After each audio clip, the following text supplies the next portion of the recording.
All right, everyone, it is officially 7 p.m. and I want to make sure that we stay on time and get to our exciting panel this evening. I am actually going to pass it over to Lauren Burns to give us a welcome. Good evening, everybody. I'm Lauren Burns. I'm one of the assistant deans here at Wake Forest School of Professional Studies. Good evening, and thank you for joining us. Welcome to the Talent Code, Winning Strategies in Today's Job Market. This is our inaugural event in our SPSConnect series. So we have had quite the turnout for a chilly Zoom evening. We have students from the School of Professional Studies, alumni from the School of Professional Studies. I think I saw Shelley out there. We have our friends from the Wake Forest School of Business, both students and alumni. We have faculty. We have some prospective students who are interested in learning more about how we do things at SPS.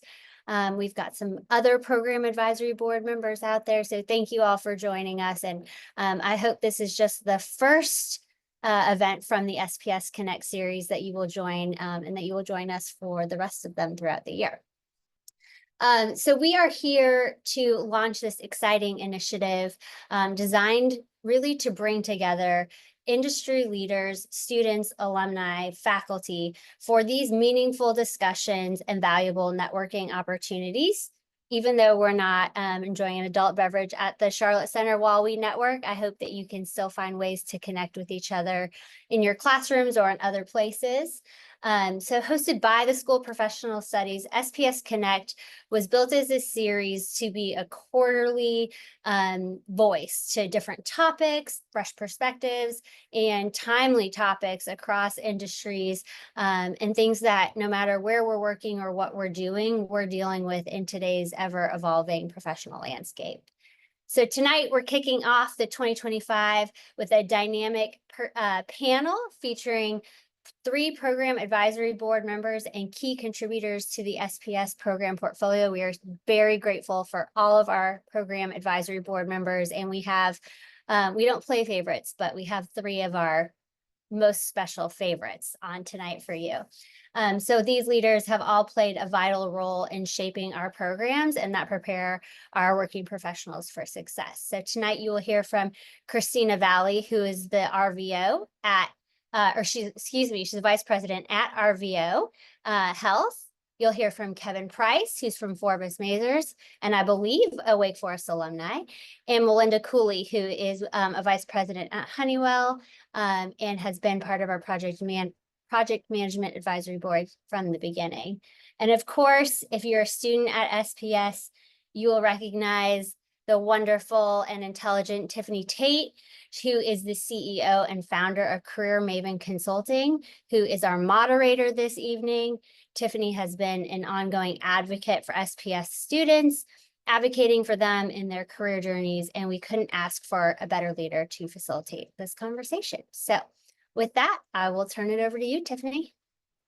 Thank you, Lauren. Hey, everyone. I see some familiar faces down in my corner window, and I'm going to try not to get distracted by the students that I know from coaching sessions or sessions on campus.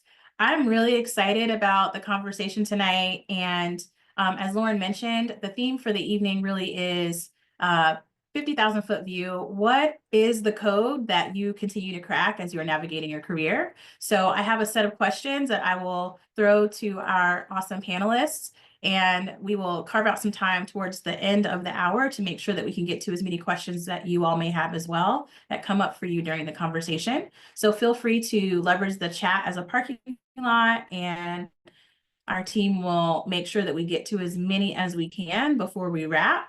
And if you have more than we can hold in the hour, then we'll maybe take some of them over to the SPS group over on LinkedIn. So I'll just jump in with the first question for our panelists.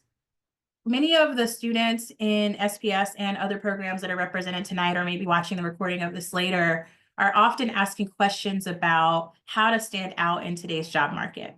So when you think about your career arc and your career journey, what key traits or skills do you think are critical for a professional across industry? So it's a little industry agnostic of a question, but what key traits or skills do you believe are essential for today's professional to be successful on the job market? Or alternatively, what skills have been critical as you've navigated your own personal and professional journey?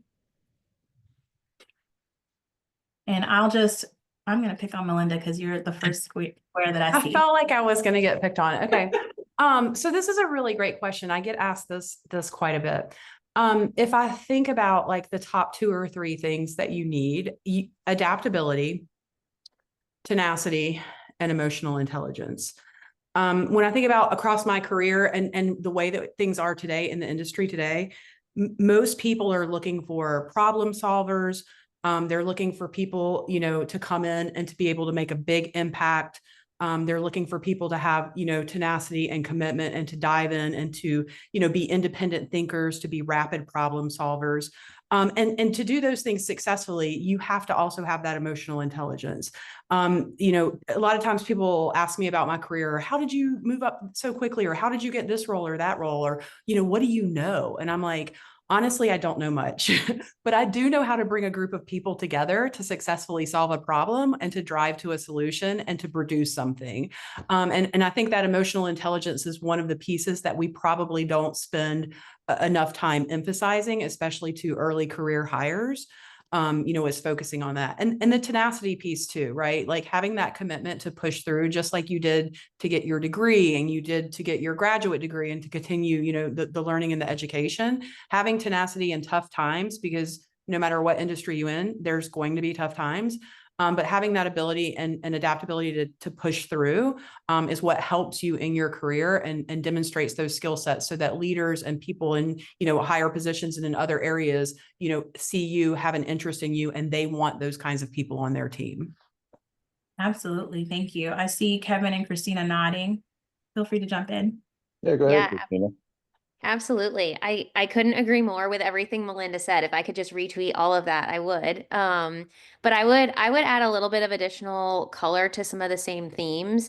A lot of times what I talk about in interviews when I'm interviewing candidates or when my team is interviewing candidates is, do they have a high degree of figure it outness, which I think is what Melinda's talking about, which is, I'm always looking for people that aren't afraid to kind of get out of their established lane. They're willing to be a utility player if it means that they can help us solve a problem, because oftentimes it's people that are not kind of in a siloed way of thinking that are going to help us solve our hardest problems. So we really look for that figure it outness. I think Melinda described it well around tenacity, problem solving. Like, absolutely, those are things that we look for. And then I think also just a growth mindset, which clearly this group has, because this is why you're here. It's why you're seeking to learn. It's why you're seeking to get hopefully some nuggets from all of us. But I think growth mindset also happens when things aren't going right. Like, how do you pick yourself out of the things that are not going well, a test that didn't work the way you expected, when you don't hit your numbers, when you have to, help your team get through those moments of adversity, because they happen all the time. And so we also look for people, again, that tenacity. How do they respond when the chips are down, and can they speak to times when they've been through moments of adversity and they've been able to figure out how to climb out of that? Those are people that have a lot of resilience in the workplace. They're able to kind of weather the storms, whether it's broader macro things that are happening, industry changes, across any kind of industry, or numbers aren't going your way, the project isn't going your way. Those are the people that you're really proud to be in the trenches with. So those problem solvers, but also the folks that can kind of plow through that adversity and pull the team along with them, I think are really important features that I look for in any candidate at any level. Thank you.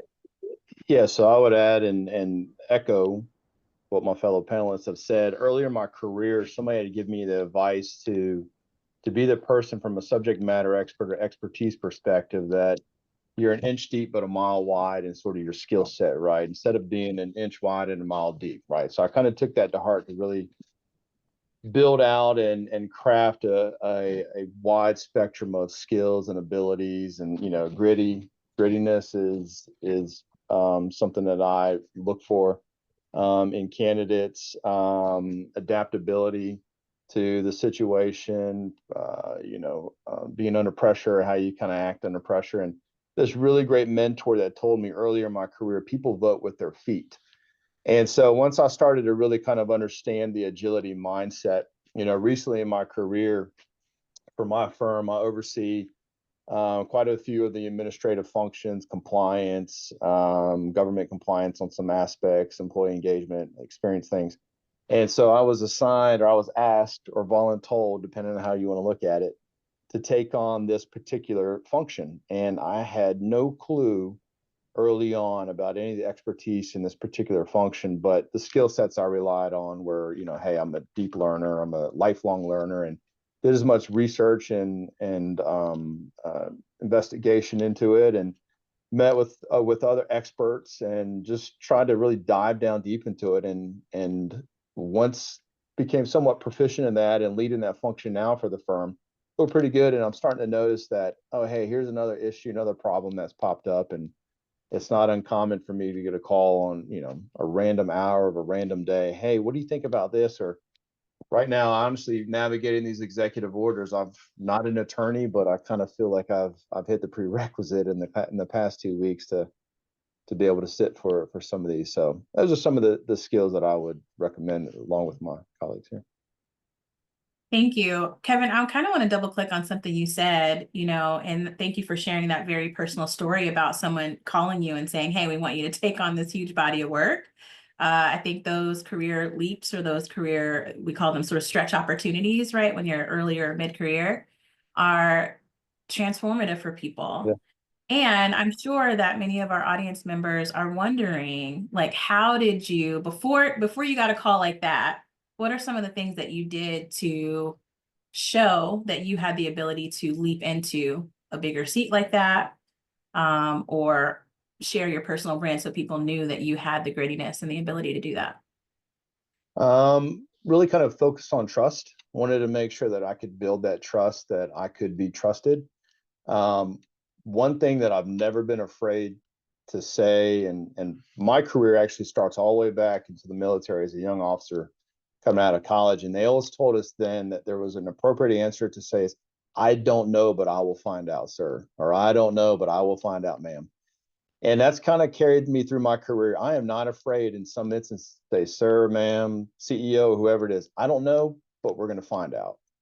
And so I think that's developed a level of trust in me to, what, I'm going to be honest with you, but I'm going to give you everything I've got. And I'm going to make sure that, I cross the appropriate steps and take the appropriate steps and go down the path to make sure that what I deliver is trustworthy. It's backed with research and not just sort of, what I think. And, that personal brand, you just touched on that, Tiffany, that's critical, because we don't get the privilege to determine or establish our brand. It's what we do. Others set it for us, right? Whether it's a colleague or as a parent, right? Your brand, your legacy is established and set by others, but just being very intentional on how I interact. And even in instances with leaders and executives, being malleable to the communication styles, to the information styles, making sure that I'm adapting to the situation and to the audience of who I'm talking with. Yeah. That's good. Thank you. And thank you for your service. Oh, yeah. I'm curious to know, Christina or Melinda, when you think about the evolution of your personal brand, what are some of the things that you did or didn't do to solidify a strong one along the way? You want to go first, Melinda? No, you go ahead. It's a great question, because I think a lot of times you go through an evolution as well. Like, brands don't stay stale forever. They always have kind of central values, central propositions, central features to them, but I think they do kind of evolve and are a bit malleable in terms of how they present themselves. But I think what I learned early in my career was I didn't know exactly what I wanted to do. I joined Red Ventures at the time, a marketing company. Some of you that are local to the Charlotte area might know of them. I had a lot of opportunities given to me across different roles, different business divisions, different industry sectors. But I really didn't have a fine point on what exactly do I want to do with my career. I joined them straight out of school, straight out of undergrad, and was just trying to get exposure. And I think what I learned in that time was sometimes your personal brand is also just leaning into a couple things. So one, what are you really good at? Because even if you don't fully know what you want to do, if you find passion in the things that you're really good at, it's easy to kind of project confidence. It's easier to be successful than trying to start from a place of, hey, I'm already starting from a place of I'm not comfortable, because that brings a whole host of other things like lack of confidence, all of that. So I think leaning into what I was good at was part of just really understanding how I present myself to the company, but also finding what are the things that I am passionate about that are a unique lens for me, which comes from either maybe my upbringing, my background, prior experience, other careers I've had. For those of you that are finding kind of a second career here or continuing education, and leaning into that as well, because we're all really different. We have different perspectives. We have different experiences that we've just been through in life. Kevin talked about, being in the military. I'm sure you bring a very different perspective than other people who have never done that into the workplace or the professional environment. And so figuring out what makes me unique and leaning into that as well. And so that combination of what am I good at and what's my unique lens that I bring to the table, and bringing that to every role that I had. So whatever task I was in, whatever industry division I was in, whatever business I was on in my career, I always had those two core things that I could lean on. And so whether I was in more of a general management type of role or a marketing leadership type of role, or in a different country, even, it didn't matter because I knew I had those two core things that were uniquely me. And so I think starting from there is a great place to start from a personal brand perspective. But don't be afraid if it takes you a little bit of time to figure out what those things are. That's sometimes part of either, for me, it was entering the workforce for the first time, but for other people, it also might be starting a whole new career, and that brings up a whole host of new things for you. Yeah, I would echo. I think you framed that very nicely, Christina. When I think about your personal brand, I think it's a reflection of you, what you know, how you influence, what your values are, almost kind of your worldview in a way comes into play in that. The only thing I would add is, take the time to really understand yourself. Exactly what Christina is saying, know what you bring, where your skill set is, where your value is. For me, from a brand perspective, I'm known as a person who is super courageous, fearless. I'm often referred to as someone who runs into the fire. And so I get selected for, sometimes very fun, but also stressful roles. But I love that. I thrive on that. I'm wildly passionate about rapid problem solving, and that's where I'm most successful. And it took me a little bit to figure out that I'm really not scared. I really am willing to go do that, and saying yes sometimes to get to that space. The only other thing I would add is, be consistent. Take the time to really understand what your worldview is, what you're really good at, and then be consistent. Be consistent in your behaviors and in your actions and your interactions and how you treat people and how you are adaptable, your tenacity, and those kinds of things that you're working on. And that helps strengthen your brand and build that trust, that Kevin was kind of touching on in the beginning. And that's really, really important from a career development perspective. What's a big mistake? I know a couple of you have mentioned that you sit in the hiring manager seat from time to time or are part of those processes within your organizations. What are some of the major mistakes that you see job seekers or professionals on the job, right? Like they've already landed, they've converted. What are some of the mistakes that you're seeing people make that you would encourage our students to consider? I think probably one of the biggest mistakes I see in people from a career advancement perspective is complacency. I think sometimes people come into roles, and I attribute a lot of this to a lack of courage. And there's a lot riding on your role. People have families, their financial. I mean, all of these things are tied into their work life, right? But I see people, they're fearful. They've lost some motivation. They're scared to say yes. They don't want to say yes to a new role. They're not really networking.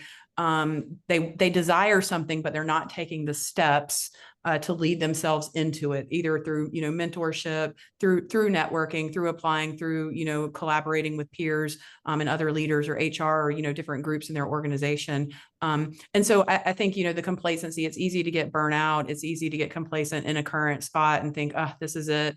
But you have to say yes. You have to take action. You have to move forward if you want something to happen to you. Otherwise, it's not. No one's going to bring it to you.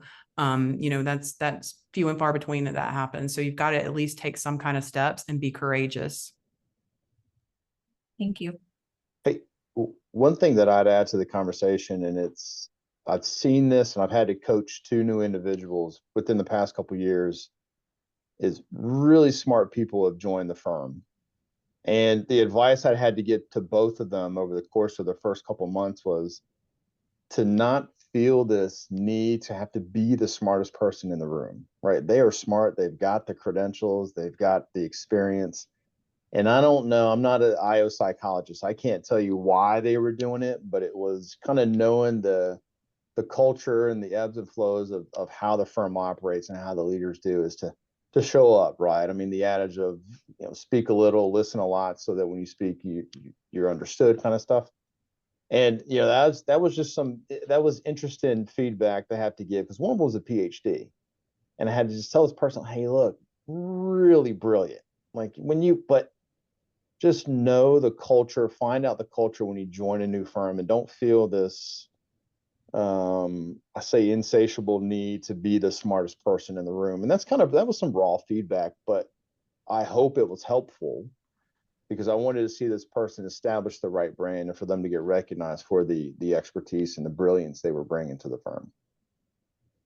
That's good. And it kind of makes me think of something you all shared in the beginning of our conversation, that EQ. I put a big circle around it, because essentially that's what you're describing, Kevin, is there are different types of intelligence, and reading the landscape, learning the place, learning the culture, sort of learning how decisions are made. That's part of social intelligence. And it takes time to cultivate that. If you are new to an organization, it's not unlike my 8-year-old going on the playground. You've got to sort of figure out what's the social contract before you take over the jungle gym, right? And so it's a really bad analogy, but No, it's great. I actually love it. I love that. And so, and kudos to you. Obviously, in your role, you have to give, I'm sure, very sharp feedback often. Christina, I think you were going to say something. Yeah, I was just going to add, and I think it goes a little bit back to what Kevin was saying before. When and I'm going to use the interview kind of construct just to give an example, but too often I think people think that they have to have all the answers in the interview. And sometimes it's actually not about having exactly the answer, or if a interviewer asks you a very specific situation, do you have exactly that situation that played out for you? A lot of times what I actually look for is, even if they can't exactly say, yes, I have that exact experience, or I've been on a project like that, or what have you, the ability to connect dots even to their personal life of, hey, I may not have run a project like that, but let me tell you about my household and what I have to do for that. And let me talk to you about some of the stuff I've been through in my personal life, if they're open to sharing that. And so I think you don't have to have all the answers. I think often what I look for is, can someone think critically about a set of questions or a case that I'm giving them, and actually connect dots in different ways and come up with maybe an even more creative answer than I was even thinking that they might give. And it doesn't mean that people have all the answers are bad interviewers at all, but I think sometimes people go into an interview expecting that they're going to get stumped at some point. And you'll never get stumped if you go in with the lens of, I'm going to really listen to the question, and I'm going to try, even if I can't answer it exactly the right way, I'm going to think through, what is my lens on it, and what is a different example that I could pull from, or can I pull from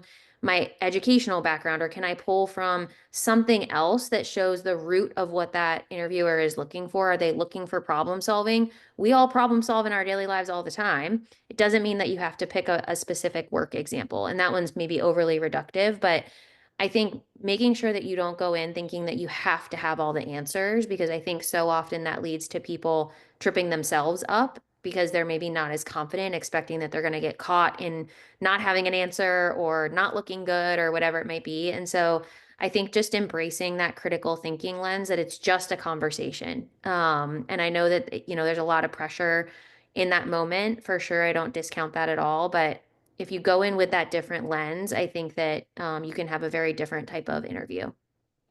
Absolutely. I think that same concept that you're describing, Christina, exists in our everyday work as well. So if you're leading a team or you're leading a project, it's the real application of that same scenario, because you might not have an answer, but you're guiding people to the next point or the next decision. And there's just a series of gates and decisions that you have to figure out as you go based on resource constraints and, you know, other variables. And so I love that sort of example of thinking about an interview conversation or a situation at work as a case question. So pro tip, everyone on the call, I definitely recommend, if you have not participated in any case questions, you can Google that. There's an old school book, Case in Point, that's really good, that can walk you through frameworks to help you start sort of thinking differently about answering questions. Okay, next question that I have for the group is, I kind of want to double click a little bit on this idea of how you show up in interviews and at work matters deeply for professional success. Sometimes that can be described as executive presence. So, and it can be the differentiator between someone continuing to stay in a mid-level individual contributor role to taking on that next stage of leadership. And I know we have a lot of career pivoters in the room or who may be listening later. So when you think about your executive presence and how you cultivated that over time, what steps would you recommend that professionals on the call take to either hone their executive presence or kick it up a notch? And I'll kick it to Kevin first. First, this is just the gospel according to Kevin on this one, but feedback.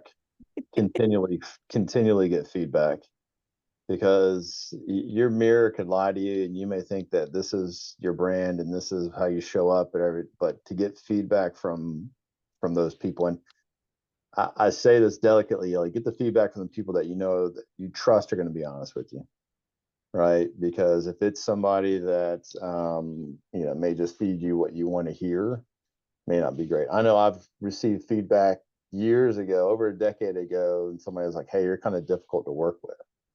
And when I dove into a little bit more, they're like, you're just a bit too serious. You're a bit too intense.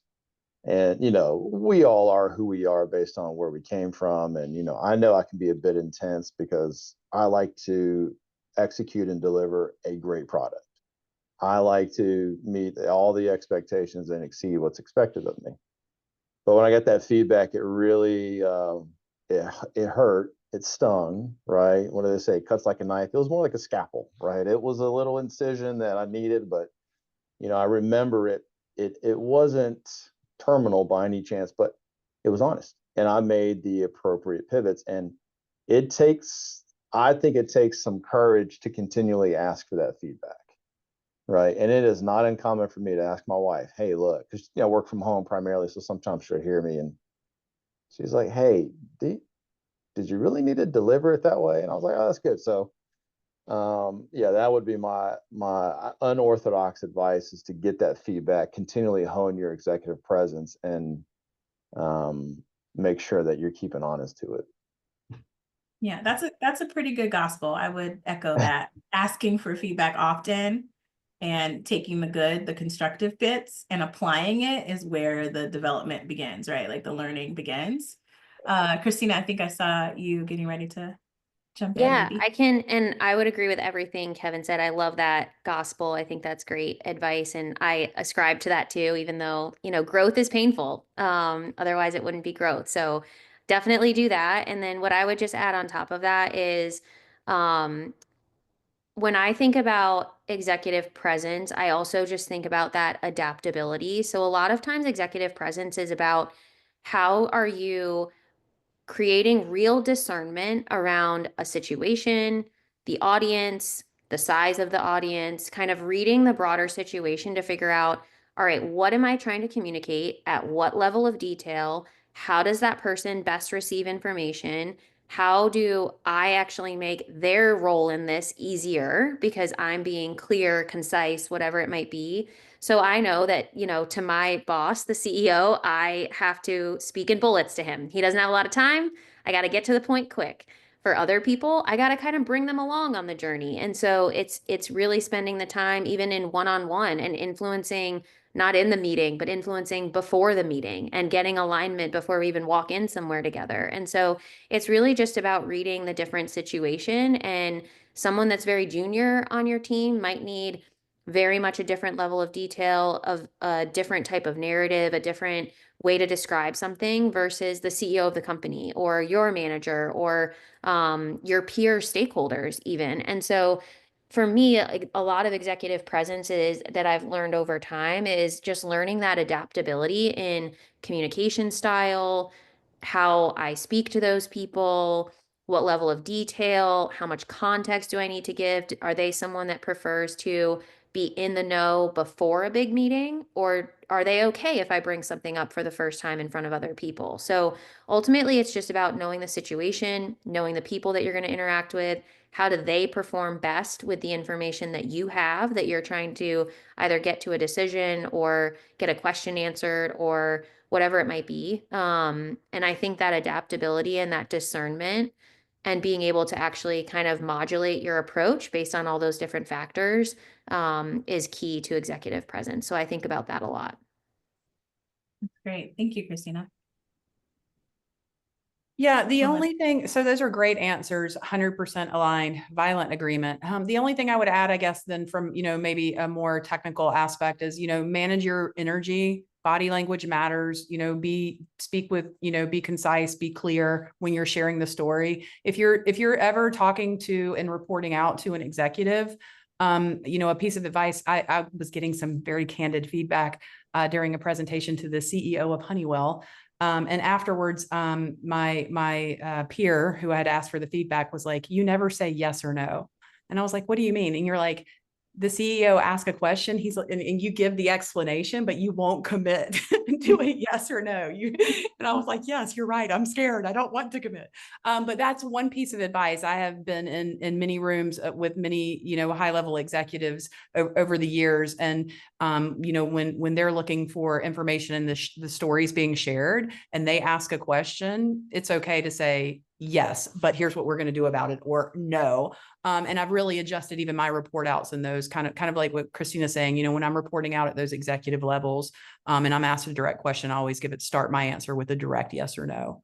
And then the only other piece, like I mentioned before, the body language. Sometimes we're really passionate about the topics that we're talking about and working with people on, whether they're, whether we're trying to display an executive presence or we're reporting out to executives. Sometimes the topics are heated and, there's a lot of passionate dialogue going on. So you have to have some self-awareness of how you're sharing the story and the way that you're delivering it and how you're coming off, because that can create, confidence or a lack of confidence from the other team members. So you got to be a little bit cognizant of how you're delivering that story. That's good. I recall once earlier in my career, I had a peer say, when you're going to SLT, be bold, bright, and gone. Like, be very clear on where you're headed directionally because you don't have a lot of time. Keep it short, those bullet points, and then get out of there. So say yes and then run. Just run very fast. That's excellent. So before we ramp down and get to Q&A from the audience, so folks who are watching live, now's a great time to start popping your questions into the chat. We'll pull those in just a few minutes. I do want to ask a question that I think, some folks in the room may have.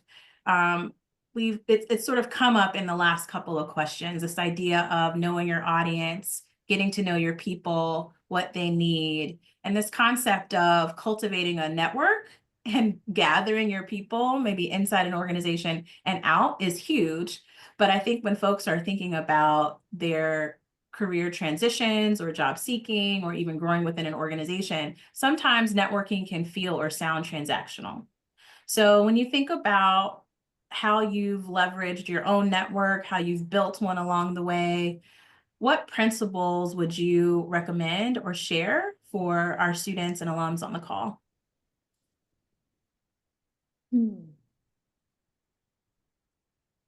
I think when I think about networking, and it's different, right? Depending on where you're at from a career perspective. When I think about like early career hires, one thing I would say about mentor and networking with people in the field or in the industry that you're interested in is it has to be a two-way street. Sometimes we reach out to someone, and because we've made a connection or we've connected with that person, we think that they're a mentor to us, or, you know, that we're going to get some valuable information. And, you know, that person may already have 5 mentees. They may be a high traveler. They may have, you know, all these things going on. And so I think, you know, it has to be a two-way street. I think, you know, the people who are doing mentoring and networking and want to help you along in your career, they get some personal satisfaction out of that. You know, it's a two-way, you know, symbiotic thing. I think you kind of have to sometimes like give, you know, before you ask. So, you know, getting to know them a little bit, helping them understand where you're at in your journey, what you're looking for. But the mentor relationship is very key. I think mentors can help you along the way, even if you're early career hire, if you don't, you know, necessarily have that job that you want. It just can never hurt you. The more people, you know, I'll use an example. I have recently opened up, I'm standing up a team from nothing. And so I've recently opened up like 5 senior director roles for transformation. And the first role I opened up, we had over 1,200 applicants for, and I was like, oh my God. And on average, 17 people inside of Honeywell reach out to me every day since I've opened up that role to ask me if I would be willing to review their resume or meet with them. Now, while I have not met with those people, what I have done is I have forwarded their resume every single time to my talent acquisition person, who has then screened that and moved them into the screening process to see if they're a potential candidate. Those other 800 people who did not do that, you know what I mean? I don't know what's going to happen to them. They'll get screened. We'll see where it goes. So again, you know, it's like sometimes, you know, you can have a mentor for something very small, or you can network for just a tiny piece of something you need. Sometimes you're developing a lifelong relationship with someone, but, you know, you can't just go out to one single person and think that that connection is going to be the everything. You've got to keep trying. It's got to be a two-way street, and you've got to figure out, you know, what you're giving and what you're getting, and vice versa for that person. And then, you know, is that fulfilling the need, or is there more networking, more mentoring, more relationships to be developed? You know, that's probably my biggest piece of advice. Thank you. Christina?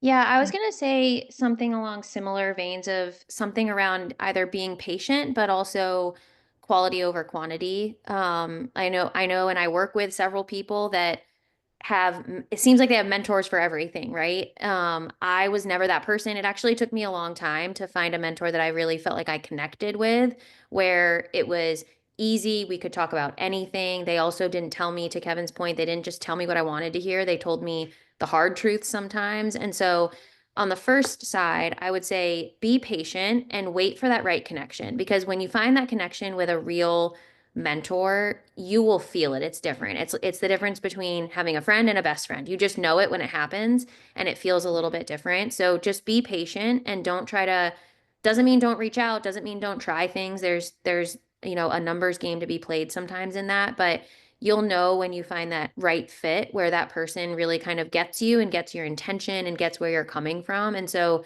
when they do give you feedback, it is really great feedback because they really know you and they take the time to know you. They're not just looking for that like LinkedIn connection for, you know, whatever career resource, you know, you might do that for. So be patient would be the first one. But I think related to that is the quality piece. I can count my number of mentors on one hand, and it's because I'm very picky about who I share things with.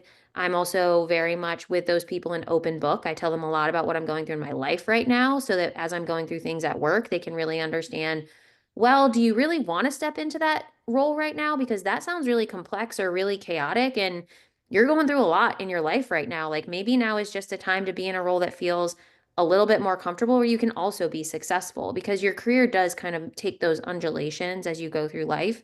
And so quality over quantity would also be my recommendation.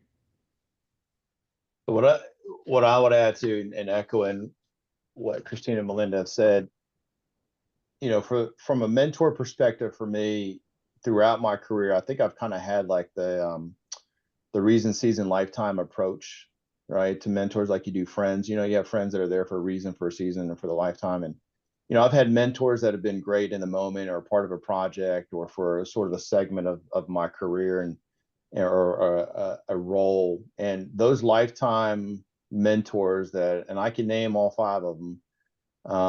Some of them were at my wedding 10 years ago. They had they had skills and capabilities that I thought were gaps within myself, and I kind of shored up my approach to learning the skill set by through that mentor relationship. You know, one of the individuals, I mean, he's retired. I called him probably about 6 months ago. I was in the spot and I needed help. And he was like, "Hey, I'm literally walking into the pyramids of Giza. I got to call you back tomorrow." And so, of course, he's retired. He's all over the world right now traveling. But he called me back, and he called me from Egypt, and he walked me through what I needed. And so, from a mentor perspective, when you're looking for that, I think finding those that kind of fill the gaps. What I think is important for every single person on this call to remember is there's going to be an event horizon where you're going to find yourself as a mentor to a mentee. Having the self-awareness and being in the position that, oh my God, I am actually mentoring somebody. I may not have realized it because I'm so focused on my mentors that now I am in that position. It is it's interesting, right? It's a moment of growth, but at the same time, you really start to think about, hey, what am I providing for these mentees? I'm proud. There's a young guy that I met at a conference in December of 2018. We meet every other Friday. We meet tomorrow, and it's been great. It's been frustrating to watch him grow, but it's been great. And then it's frustrating, and then I started to think, well, is that what I am like as a mentee? So being a mentor has hopefully helped me to become a better mentee, right? It's the whole circle of life in that relationship. But I think that's a critical point to when you cross over that event horizon, and then you find yourself providing the advice and kind of, paying it back. So That's excellent. I love that. I'm sorry, I keep getting called back to the gospel of Kevin, but that's so good. The reason, season, and lifetime, and this concept of a mentor relationship could be 2 years long where you meet every other Friday, or it could be a micro mentoring moment where you have a quick hit question or a need and you need wise counsel and advice. So thank you all for sharing your stories. I saw some questions coming in the chat, so I'm just going to ask you all one more question before we get to those that the students have started contributing.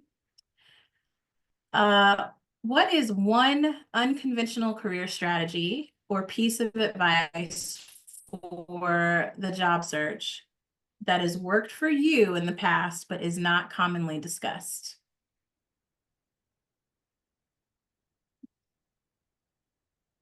We've talked a little bit about, oh, go ahead. Yeah. I'm sure my employer is not going to like me to say this, but this is just advice. I just gave this advice the other day, but there is value in interviewing and not necessarily taking on the job, right? It's you see something that you're interested in, and if you're gainfully employed, I know this is really unorthodox, but I'm going somewhere with it, is, when a recruiter reaches out to you, you see your role and you want to, you're interested in it, and you get the opportunity to interview. If you get the offer, turn the offer down. But there is something about interviewing and going through the process and understanding the process. It's like shooting free throws in basketball. You need the practice. You got to be able to do it. And again, I know it's very unorthodox. And if my employer sees this later on, I'm not doing that. I'm not personally, but I have given that advice to individuals that are gainfully employed. One that is in the process of moving with his spouse. Her job is relocated to another state, so he's going with her, and he's going to be without a job in 12 months. And I'm trying to get him to start interviewing now because he's going to need the skill set and those reps, so to speak, when he hits the market in the next year. So that's what I would add, Tiffany. Again, owning that it's unorthodox.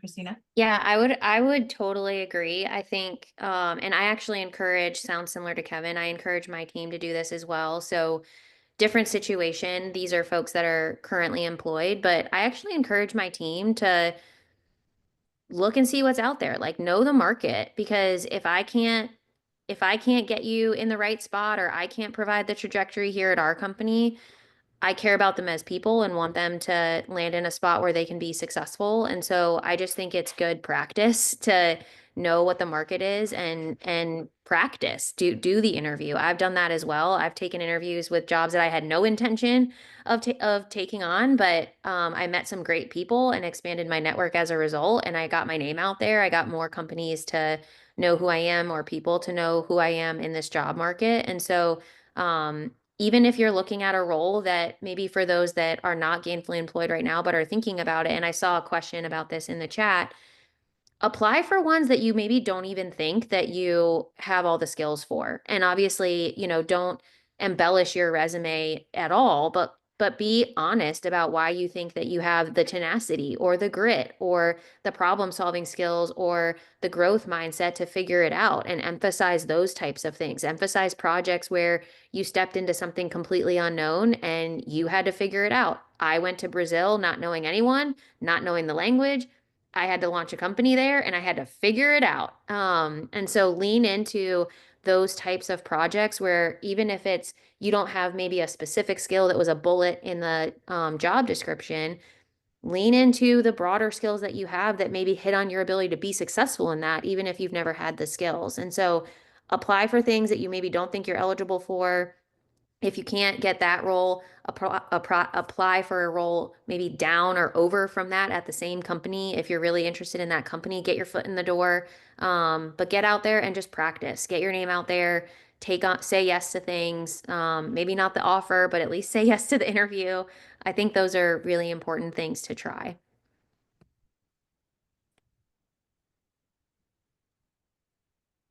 All right, last call. Any unconventional career I think advice? these two hit it on the head. I mean, the only thing, I would add is, and kind of similar to what Christina was saying about one of the questions in the chat. It's okay to have more than one resume. Like, it's okay to have a resume where, you're applying for this job that's really out of your reach. And so you're really highlighting your transferable skills. So, you're organized, you're communicative, you have tenacity, you understand processes and structure. You're able to, you're highly emotionally intelligent. You're able to guide a team and pull people together, and people want to work for you. It's okay to highlight skill sets like that whenever you're going for something that's maybe outside of your realm. And the other thing I would remind people is, at the end of the day, we don't really read resumes. I mean, I probably spend 10 seconds looking at a resume, screening it to decide if that person's going to make it to the next process. There's just not enough time to read solid pages of words every time we're hiring someone. So that resume is really just to get you noticed, just to get you in so that you can have that first conversation. And then you're selling yourself, then you're sharing your brand, then you're, explaining your transferable skills and why you can be a fit and how you can grow into the role. So, I encourage my people to have a couple of different resumes for a couple of different, either roles that they're looking for or companies. When they're looking at different companies, a resume for a small private equity company is going to, for the same kind of job, is going to look different than a resume for, like a corporate Honeywell. So if you're going for a program manager at Honeywell, you're going to type that resume up very differently than if you're going for small private equity, $500 million company. And so I like to have a couple of those ready. And I certainly, even to this day, interview for jobs whenever I'm asked. So yeah, I think these are all really, really great tips for breaking in. Excellent. Thank you all. I want to highlight a couple of the themes that came out in the conversation tonight, and then pick up some of the questions. And thank you, Christina. I see you answered a couple in the chat. I've asked you all questions about how you stay fresh and keep your skills developed across the arc of your career. I've asked you questions about how you cultivate a network or maintain a network of mentors and other professional connections. How you manage to develop things like your executive presence and keep your own personal and professional brand. And some of the things that you've shared that I want to make sure that the audience walks away with tonight is, we've heard words like adaptability, tenacity, EQ, grittiness, and making sure that you have figure it outness. That is one of my favorite. Marie Forleo says everything is figure outable, and I also deeply believe that is true. We've talked about trust and the importance of having a growth mindset in your career, because changes and setbacks do happen. And we've also talked a bit about how important it is to solicit feedback often and apply it so you can continue growing and developing in your career as well.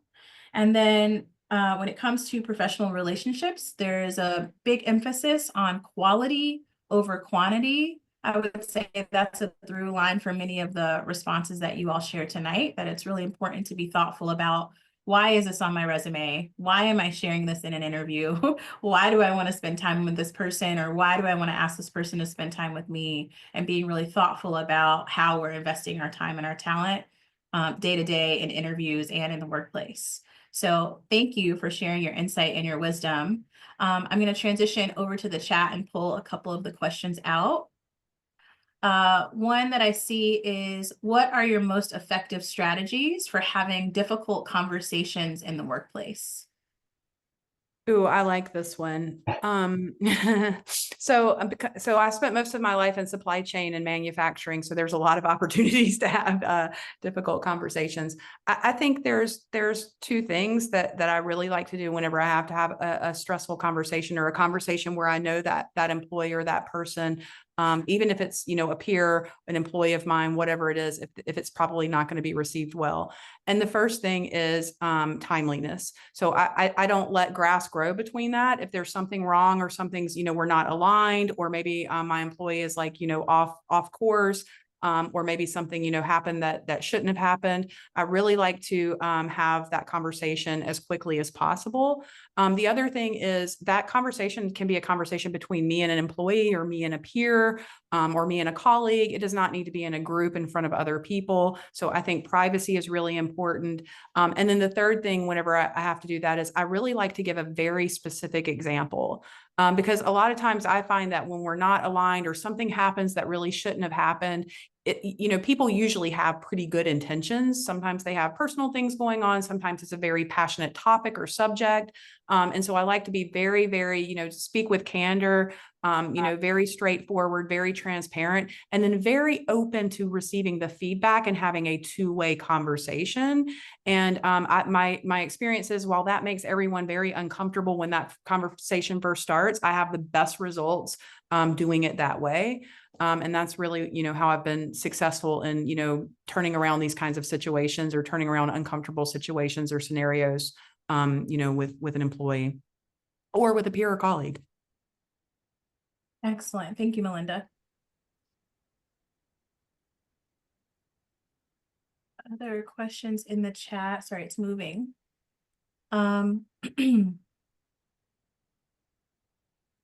One participant asked, how do you find your mentor? We've talked about the good qualities of a quality mentor relationship, but how do you find and source those people?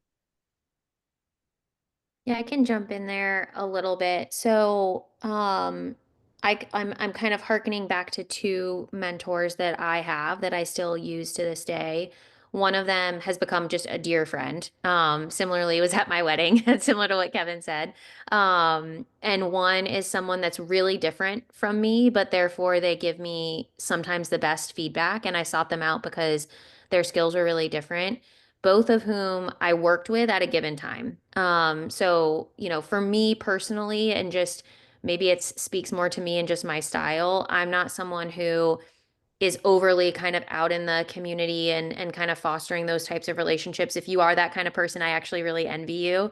But that's just not been my style. I'm kind of more comfortable when I get to know someone. I know kind of their skills, their aptitude, what they're good at. I know what I'm good at. We're comfortable with each other, and we can use that common ground of working together to kind of open up. So I've actually found both of mine in different professional settings, but very different levels. So they're, at one of them was my boss at a time, one of them was more a peer to me at the time. And so I think just being open to kind of spotting, for me, one was, being a young female at a company where a lot of our leadership was male. It was important for me to kind of find someone who maybe also was feeling that way. So one of mine that is a more of a peer relationship happens to be in a very similar role to me right now. And we just kind of bonded over that. But separately from that, the other one that I sought out was also at work, but it was someone that I worked for, not directly, but indirectly through someone else, and was one of our male senior leaders, and had a very operational mindset, a very kind of CEO type driven mindset. Whereas at the time I was in more of a functional role. I was leading marketing and product and brand teams. And so we just couldn't have had different brains, right? And so I kind of sought him out because he was very different, and I wanted to figure out, how do I make my world make sense for a business leader like you?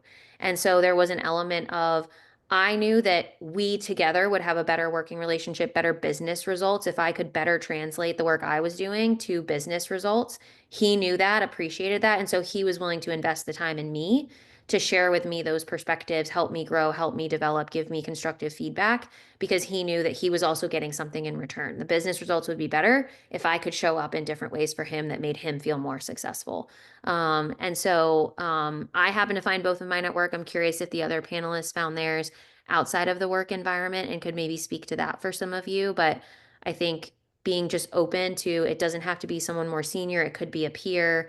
But ultimately finding that common ground, or to Melinda's point, finding that exchange of value, that a bit of the, I'm depositing something into the bank account to pull something out later. Those were both strategies that I deployed. Yeah, I will just mention, I did recently find someone outside. I've been similar to you, Christina, in that, not similar because I do love, I use a lot of different people and connect in a lot of different ways for different things, but had really 3 really key mentors throughout my whole life, but they've all come from work. I just recently met someone in school, who had a very similar background that I had. He's an older than me and already retiring. And so he's got what I want. And so, as soon as I shared that we had similar experience, he was very intrigued, because it was like, oh, this is like a young me, very same kind of career path.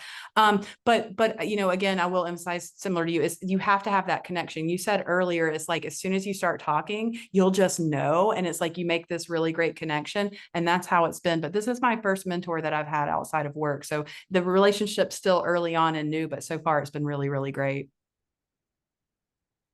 Yeah, my mentors primarily have all been through work, through relationships with past organizations that were still connected. We stay connected. The one thing that I can say, and just piece of advice, is the mentor is not necessarily going to be the person that's highest on the hierarchy chain, right? So you don't want to immediately go to that title. It's, what are the attributes, the characteristics? I'm not to sound like stalkish, but kind of take a step back and say, hey, look, I like their style.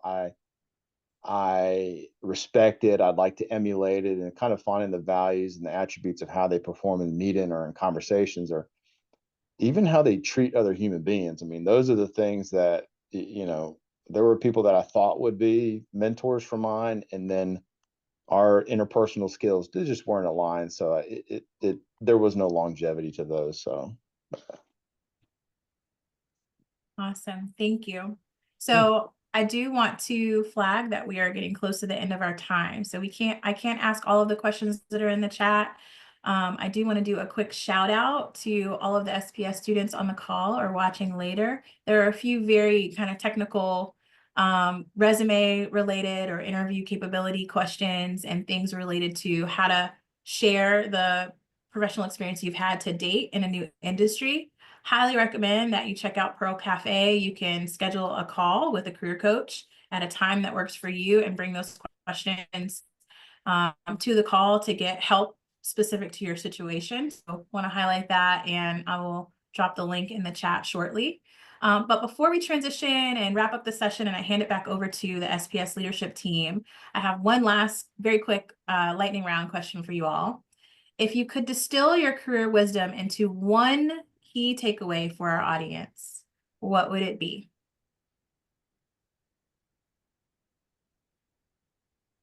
Remember, our high-level theme is the talent code, winning strategies in today's job market.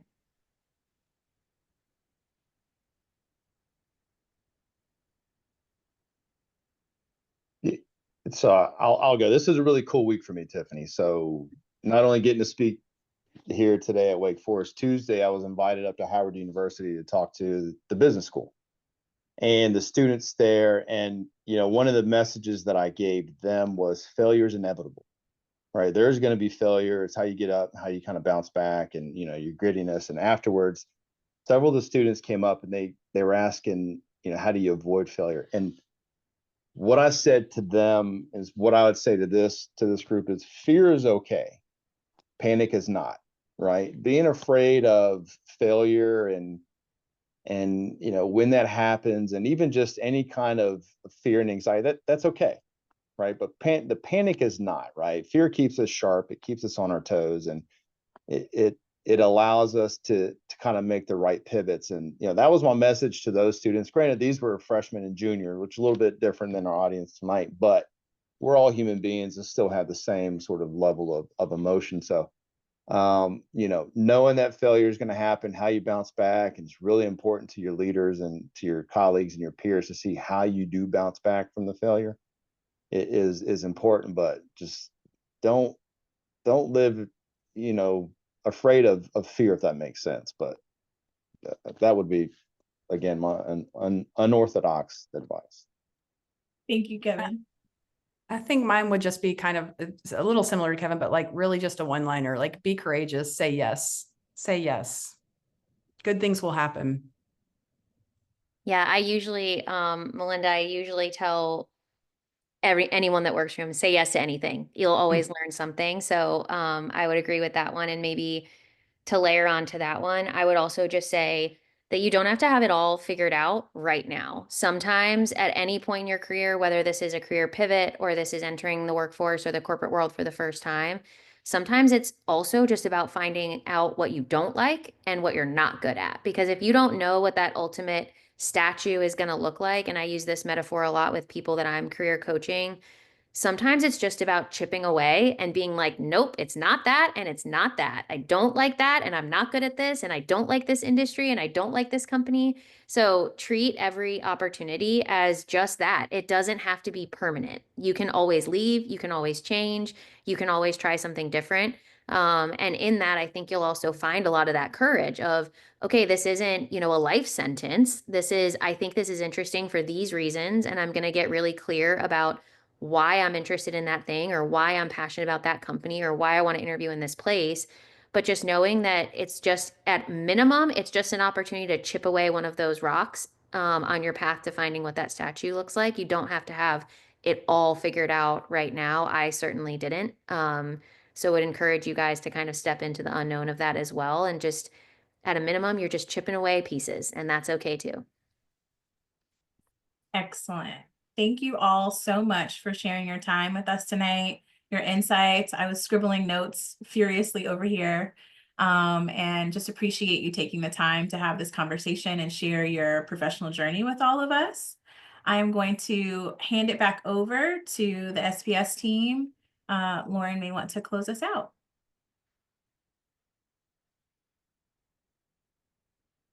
Or L'Oreal.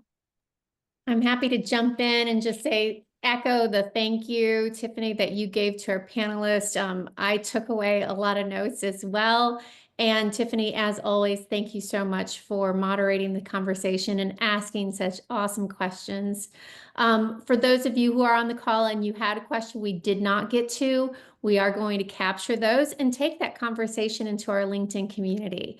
So be on the lookout for that. We would love to have your feedback. As you can see, there's a QR code here that you can scan and share your feedback with us. We'll also send that out to you in an email. Feedback is going to be helpful. As you can see, we have 3 more events, and so we want to make sure we take that feedback and, in the spirit of continuous improvement, make some changes for our future events. Because we were not able to be in person tonight, we will make sure that one of these future events is in person. It will likely be our June 3rd one, but more to come on that. And again, thank you, everyone. Really appreciate you being here tonight. Have a good evening. Thank you. Thank you. Bye.